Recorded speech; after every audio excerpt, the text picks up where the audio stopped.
Sebelum memasuki ceritanya, admin mau disclaimer dulu. Konten ini dibuat semata-mata untuk tujuan edukasi dan dokumentasi sejarah, tanpa maksud untuk memihak, menghasut, atau membangkitkan permusuhan di antara kelompok atau individu manapun. Semua informasi yang disampaikan berdasarkan sumber yang tersedia dan ditujukan sebagai pembelajaran bagi kita semua.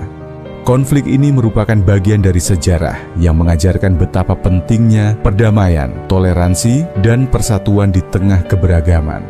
Kami mengajak semua pihak untuk menyikapi video ini dengan bijak, menghindari ujaran kebencian, serta menjadikan peristiwa ini sebagai pelajaran untuk membangun masa depan yang lebih harmonis.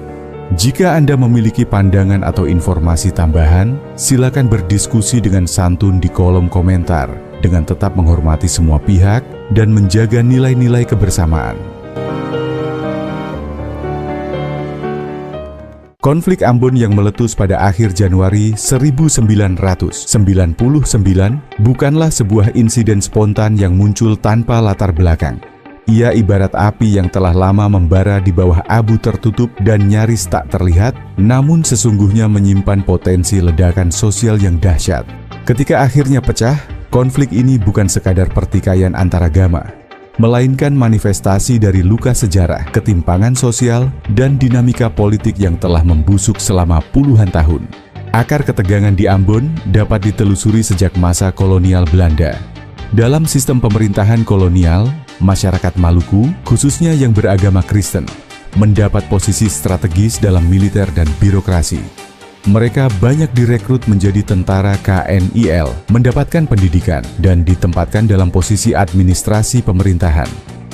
Sementara itu, kelompok Muslim Maluku dan para pendatang dari luar daerah seperti Bugis, Buton, dan Makassar lebih banyak bergerak dalam sektor perdagangan, pelayaran, atau pertanian. Pembagian peran sosial ekonomi ini menciptakan stratifikasi yang secara tidak langsung membentuk batas identitas dan rasa kepemilikan terhadap sumber daya dan kekuasaan.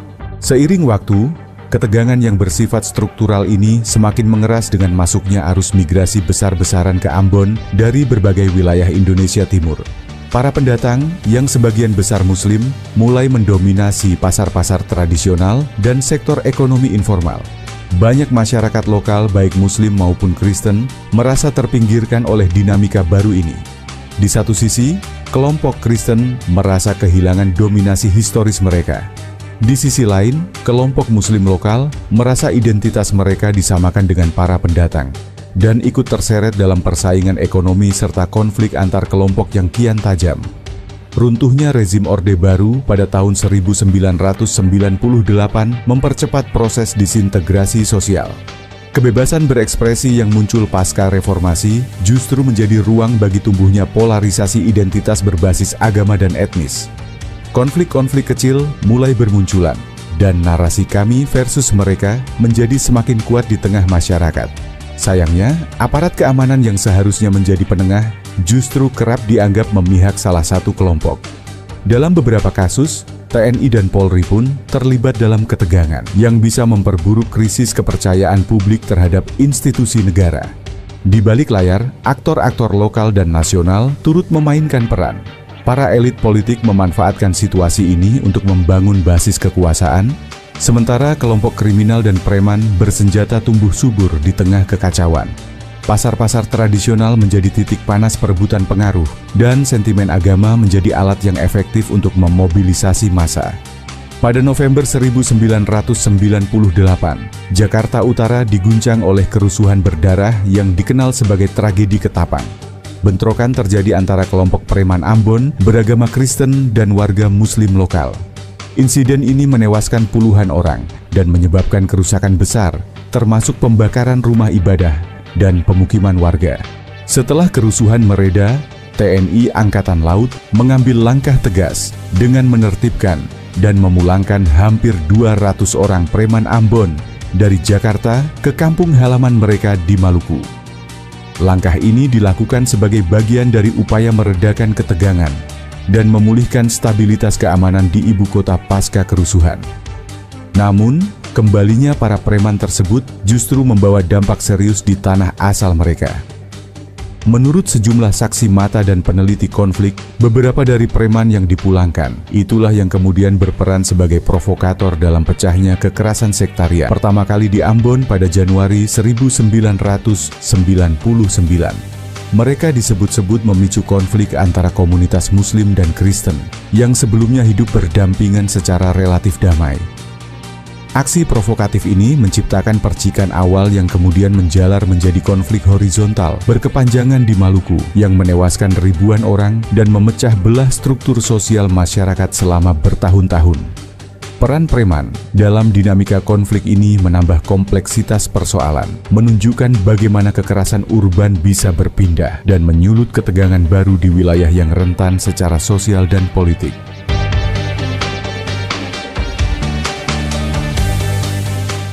Konflik yang melanda Maluku pada akhir dekade 1910-an tidak muncul begitu saja. Akar permasalahannya sangat kompleks, melibatkan ketegangan sosial, identitas etnis, dan simbol-simbol keagamaan yang kemudian berubah menjadi kekerasan berskala besar. Pada Januari 1999, terjadi pertikaian kecil di kota Ambon antara seorang pemuda Muslim dengan seorang pemuda Kristen di Terminal Batu Merah. Konflik itu berkembang dengan cepat menjadi bentrokan bernuansa agama dan etnis. Target utama kekerasan saat itu adalah pendatang Muslim dari suku Bugis, Buton, dan Makassar, kelompok yang telah lama merantau dan menetap di Maluku, khususnya Ambon. Serangan demi serangan terhadap komunitas pendatang memicu eksodus besar-besaran. Ribuan orang terpaksa meninggalkan rumah dan mencari perlindungan di daerah lain yang lebih aman. Sayangnya, setelah eksodus tersebut, konflik justru menyebar ke wilayah lain di Provinsi Maluku, termasuk pulau-pulau yang sebelumnya relatif tenang. Ketegangan semakin meningkat akibat munculnya berbagai desas-desus dan isu sensitif, terutama yang berkaitan dengan simbol keagamaan. Masyarakat mulai terpicu oleh kabar bohong tentang penyerangan terhadap masjid atau gereja yang memperdalam rasa curiga dan kebencian antarumat beragama. Konflik sempat mereda pada bulan Mei 1999.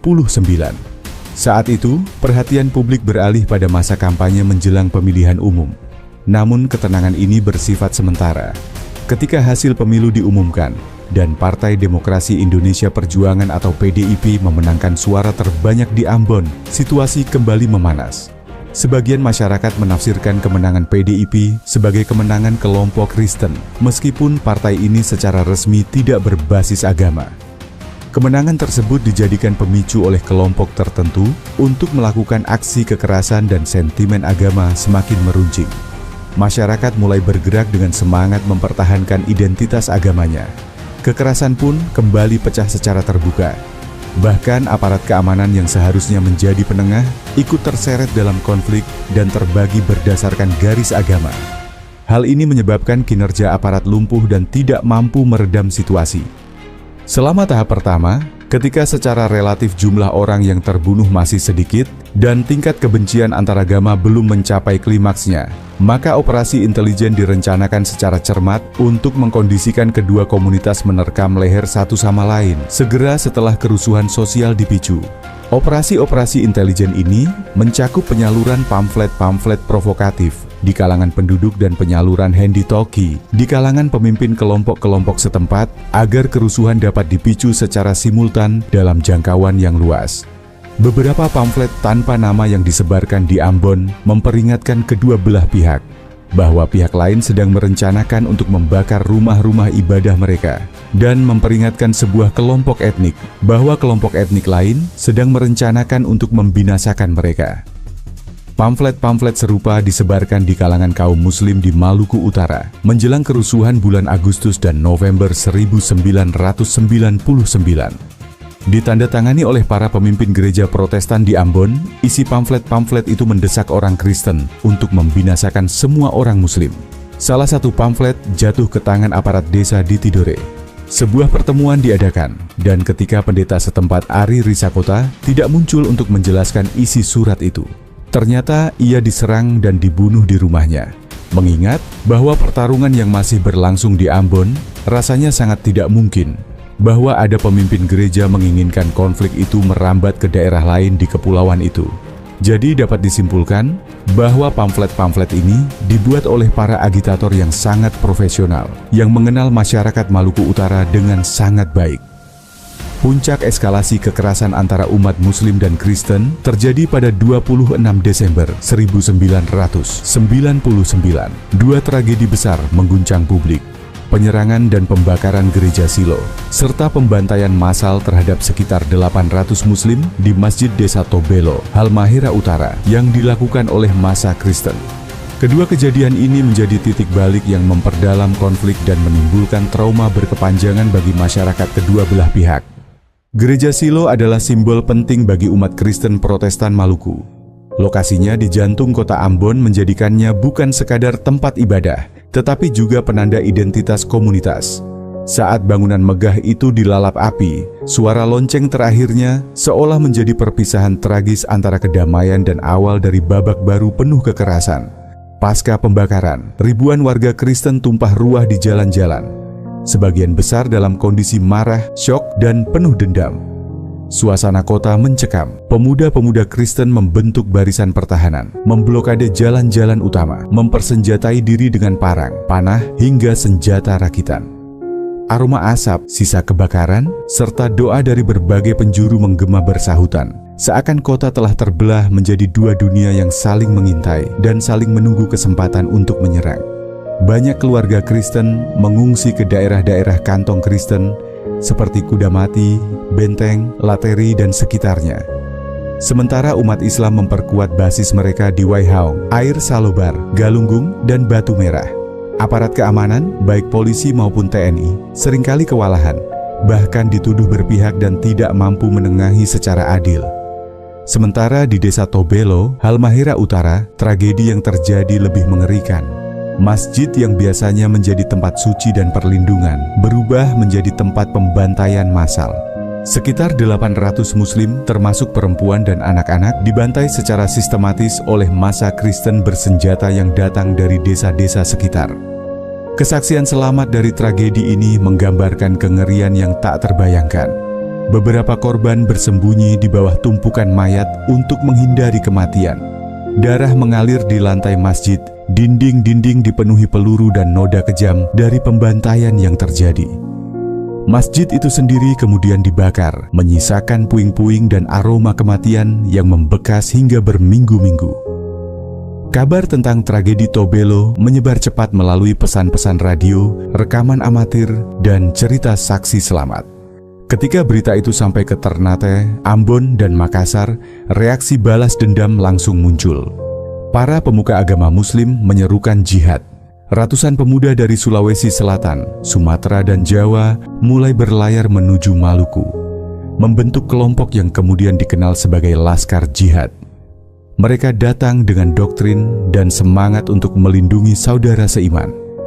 Di sisi lain, komunitas Kristen juga tidak tinggal diam. Mereka membentuk Laskar Kristus yang terdiri dari pemuda-pemuda militan dari Ambon, Pulau Seram, bahkan dari wilayah Maluku Tenggara.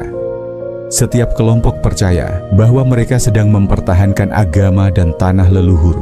Sepintas, kerusuhan besar yang terjadi di Maluku pada tahun 1999 tampak seperti letupan spontan akibat ketegangan antar warga. Namun, jika ditelusuri lebih dalam, konflik tersebut ternyata melibatkan dua jaringan yang memiliki kepentingan tersembunyi, yaitu jaringan militer dan kelompok militan keagamaan. Kedua jaringan ini memang memiliki tujuan yang berbeda, namun mereka tampaknya dipersatukan oleh satu kepentingan yang sama, menggagalkan upaya pemerintah pusat saat itu dalam mereduksi peran dominan militer, serta membangun masyarakat yang lebih terbuka, demokratis, dan toleran. Dalam kondisi sosial yang panas dan mudah meledak, kerusuhan pun menjadi alat yang efektif untuk mengacaukan tatanan sipil yang mulai berkembang pasca reformasi. Salah satu indikasi kuat bahwa konflik ini tidak sepenuhnya berlangsung alami adalah adanya upaya perekrutan dan pengiriman anggota dari luar daerah. Pada bulan Juli 1999, seorang tokoh agama dari Maluku dilaporkan pergi ke Makassar untuk merekrut sekitar 60 pemuda dari organisasi keagamaan dan kemudian mengirim mereka ke Ambon. Tujuan mereka adalah bergabung dengan kelompok milisi lokal yang disebut-sebut sebagai pelindung umat. Namun, ironisnya, tidak lama setelah itu, sang tokoh harus menanggung kehilangan pribadi anaknya sendiri. Seorang anggota polisi bernama Alfian Eki Hasanusi menjadi korban penembakan misterius pada 17 Mei 2000. Sementara itu, kehadiran unsur-unsur militer dalam konflik ini juga menjadi sorotan banyak pihak.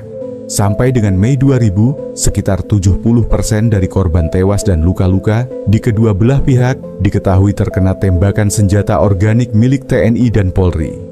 Hal ini menimbulkan pertanyaan besar mengenai peran dan netralitas aparat keamanan dalam mengendalikan situasi. Setidaknya ada 4 kesatuan keamanan yang terlibat aktif di lapangan, yaitu pasukan Kostrad, Brawijaya, Brimob, dan Kopassus. Keterlibatan Kopassus mungkin tidak sejelas 3 kesatuan lainnya, tetapi sejumlah kesaksian menyebut bahwa beberapa anggota Kopassus menyamar dengan mengenakan atribut milisi, seperti jubah putih dan jenggot palsu, agar tampak seperti bagian dari Laskar Jihad atau milisi Kristen. Penyamaran ini bukan hanya untuk menyusup, tetapi juga memicu kekacauan lebih lanjut. Beberapa tentara Kopassus bahkan pernah tertangkap di atas kapal KM Lambelu pada 5 Agustus 2000 ketika hendak menyusup ke Ambon. Sementara itu, sekitar 70 orang anggota Kopassus terlihat secara terbuka meninggalkan Ambon menggunakan pesawat Hercules milik TNI setelah sebelumnya mengangkut perlengkapan mereka dalam peti besar. Keberadaan pasukan terlatih di medan konflik juga terdeteksi melalui metode serangan yang digunakan. Misalnya, dalam salah satu insiden penyerangan ke Universitas Kristen Indonesia Maluku, teknik tempur seperti penggunaan drum minyak kosong untuk mendekati sasaran sambil melempar granat sangat khas militer. Belum lagi akurasi tembakan penembak jitu yang sering membidik kepala secara tepat, mengindikasikan keterampilan tempur tingkat tinggi yang umumnya hanya dimiliki oleh pasukan khusus. Tanpa dukungan jaringan ini, banyak pengamat meyakini bahwa kelompok Laskar Jihad tidak akan mampu melakukan serangan berskala besar. Contohnya adalah penyerangan ke markas Brimob di Tantui, Ambon pada 21 hingga 22 Juni 2000. Dalam insiden ini, markas yang dihuni sekitar 2.000 anggota Polri dan keluarganya berhasil diserbu. Gudang amunisi dibakar, 2 barak diratakan, dan 832 pucuk senjata serta 8.000 butir peluru berhasil diambil alih oleh massa. Kondisi semakin rumit karena banyak anggota polisi yang ditempatkan di Maluku merupakan warga lokal. Dalam situasi seperti ini, keterlibatan emosional tidak bisa dihindari. Polisi cenderung membela kelompok agama yang sama, entah Kristen maupun Muslim. Di sisi lain, meskipun tentara secara resmi ditugaskan untuk netral, kenyataan di lapangan sering berkata lain. Hubungan akrab antara tentara dan warga desa yang mereka lindungi membuat sebagian aparat kehilangan objektivitas. Dalam beberapa kasus, tentara bahkan terlihat memberikan dukungan langsung kepada kelompok-kelompok tertentu. Bantuan ini tidak selalu bersifat militer, tetapi bisa berupa pasokan makanan, informasi, bahkan senjata. Ada tentara yang ditengarai menjual peluru untuk mendapatkan rokok atau makanan. Situasi ini memperburuk citra aparat keamanan di mata masyarakat yang saat itu sedang terpecah belah. Kekacauan, ketidakpercayaan, dan kekerasan merajalela, seolah hukum telah kehilangan wibawanya.